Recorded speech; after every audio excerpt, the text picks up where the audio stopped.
ఒకసారి మీరు ఇమాజిన్ చేసుకోండి, మీరు ప్రపంచంలోనే అత్యంత అందమైన వ్యక్తి అవడానికి మీకు అవకాశం వచ్చిందంటే అప్పుడు మీరు నిజంగా ఆనందంగా ఉంటారా?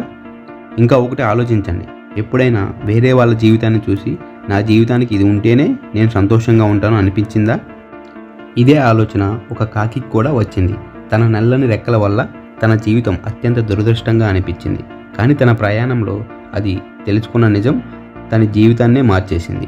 ఈ కథ వినే ముందు మీరు ఒకసారి ఆలోచించండి, నిజమైన సంతోషం ఎక్కడ ఉంటుంది? ఒకరోజు ఒక కాకి చెట్టెక్కి మౌనంగా బాధతో కూర్చుంది. దాని కన్నులలో వెలితి, గుండె లోపల అసంతృప్తి. నా జీవితం ఎందుకిలా ఉంది? కాకి తనలో తానే అనుకుంది. నా రెక్కలు నల్లగా ఉన్నాయి, ఎవరు నన్ను మెచ్చుకోవడం లేదు, నేను ఎక్కడికి వెళ్ళినా నన్ను తరిమేస్తారు. వేరే పక్షులు చూడండి ఎంత అందంగా ఉంటాయి, నా రెక్కలు రంగులుగా ఉంటే నా జీవితం సంతోషంగా ఉండేది. అలానే ఆలోచిస్తూ ఉండగా ఆ కాకికి ఒక తెల్లటి హంసని గమనించింది. సరస్సులు తేలియాడుతూ తెల్లని ఈకలతో ఎంతో అందంగా కనిపించింది. ఈ హంస నిజంగా ఎంతో అదృష్టవంతురాలు. ఇది ఖచ్చితంగా ప్రపంచంలోనే అత్యంత సంతోషమైన పక్షి అయి ఉంటుంది అని ఆ కాకి హంస దగ్గరికి వెళ్ళి అడిగింది. హంస, నువ్వు ఎంతో అందంగా ఉన్నావు, నీ తెల్లని ఈకలు అందంగా ఉన్నాయి, నువ్వు ఖచ్చితంగా ఈ ప్రపంచంలోనే అత్యంత సంతోషమైన పక్షివి అని అంటుంది. దానికి హంస, నా ప్రియమైన కాకి, నాకు కూడా ఇదే అనిపించింది. కానీ నేను ఒకసారి ఒక చిలకను చూశాను. అది మామూలు తెల్లని రంగు కాకుండా 2 అందమైన రంగులతో ఉంటుంది. అందరూ దానిని ఎంతగానో మెచ్చుకుంటారో తెలుసా? నాకన్నా అది ఇంకా ఎక్కువ సంతోషంగా ఉంటుంది అని చెప్తుంది. ఆ కాకి ఆలోచిస్తూ, అయితే ఆ చిలకను కలుసుకోవాలి అని ఆ కాకి అక్కడి నుంచి బయలుదేరి చిలకను వెతుక్కుంటూ వెళ్తుంది. ఒక చెట్టు కొమ్మపై విశ్రాంతిగా కూర్చున్న చిలకను చూసి, చిలక, నువ్వు ఆకుపచ్చ ఎరుపు రంగులతో ఎంతో అందంగా మెరిసిపోతావు. చిలక, నువ్వెంతో అదృష్టవంతురాలివి, నీ దగ్గర 2 అందమైన రంగులు ఉన్నాయి, ఖచ్చితంగా నువ్వు ఈ ప్రపంచంలో అత్యంత సంతోషమైన పక్షివి అని అంటుంది. దానికి చిలక ఒక్కసారిగా ఊపిరి తీసుకొని, నా కాకి సోదరా, నాకు ఇదే అనిపించింది. కానీ ఒకసారి నేను నెమలిని చూశాను, అది ఎన్నో రంగులతో ఉంటుంది, అందరూ దాన్ని ఎంతగానో మెచ్చుకుంటారు తెలుసా?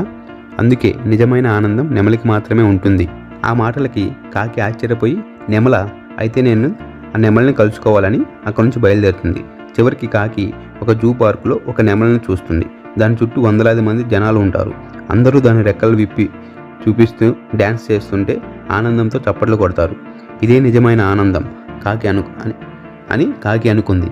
నిజంగా ఈ నెమలి ప్రపంచంలోనే అత్యంత సంతోషమైన పక్షి. ఈ జనాలందరూ వెళ్ళిపోయిన తర్వాత కాకి నెమలిని కలుసుకోవాలని అనుకుంటుంది. నెమలితో, నువ్వెంతో అందంగా ఉన్నావు, నిన్ను చూడటానికి ఎంతమంది వస్తున్నారో చూడు, ఖచ్చితంగా నువ్వే ప్రపంచంలోనే అత్యంత సంతోషమైన పక్షివి అంటుంది. కానీ నెమలి మాత్రం బాధతో, నా ప్రియమైన కాకి, నువ్వు చెప్పింది నిజమే, కానీ నాకు తెలియని ఓ నిజం ఉంది. నా అందం వల్లనే నన్ను ఎప్పుడూ ఈ బోన్లో పెట్టి ఉంచుతారు. నేను స్వేచ్ఛగా ఎక్కడికి వెళ్ళలేను. ప్రతిరోజు నేను ఒక కాకిగా మారాలని అనుకుంటాను, ఎందుకంటే ఎవరు కాకులను బంధించరు. కాకులు ఎక్కడికైనా స్వేచ్ఛగా విహరించగలవు.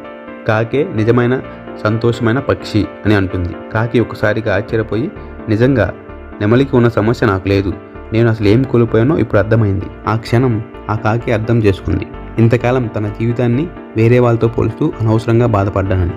నేను రంగురంగుల పక్షుల్లా కావాలని అనుకున్నాను, కానీ నాకే తెలియదు నాకు పెద్ద వరం ఉంది, అదే స్వేచ్ఛ. సంతోషంగా కాకి రెక్కలు విప్పి గాలిలో ఎగిరింది. ఇదే నిజమైన ఆనందం, సంతోషం అని. మనలో చాలామంది కాకుల్లానే ఉంటాం. ఇతరులను చూసి వారిది మంచి జీవితం అనుకుంటాం. కానీ నిజమేమిటంటే ప్రతి ఒక్కరికి ఏదో ఒక సమస్య ఉంటుంది. నిజమైన ఆనందం మనకున్న దానిలోనే, సంతోషం కనుగొనడంలోనే ఉంది. ఈ కథ నుండి నేర్చుకోవాల్సిన పాఠం, ఆనందం అనేది మనకున్న దాన్ని అంగీకరించడంలో ఉంటుంది, పోలికలో కాదు. ఎవరికైనా సమస్యలు ఉంటాయి, సంపూర్ణ జీవితం ఎవరికీ ఉండదు. మనకున్నది ఎంత విలువైనదో అర్థం చేసుకుంటే నిజమైన సంతోషం మనదే. ఇంకెవరిని పోల్చుకోవద్దు. మీ ప్రత్యేకతను గుర్తించండి, మీ జీవితాన్ని ఆనందంగా గడపండి. ఈ కథ మీకు నచ్చిందా? అయితే లైక్ చేయండి, షేర్ చేయండి. మరిన్ని మోటివేషనల్ వీడియోస్ కోసం మన ఛానల్ సబ్స్క్రైబ్ చేసుకోండి. Thank you for watching.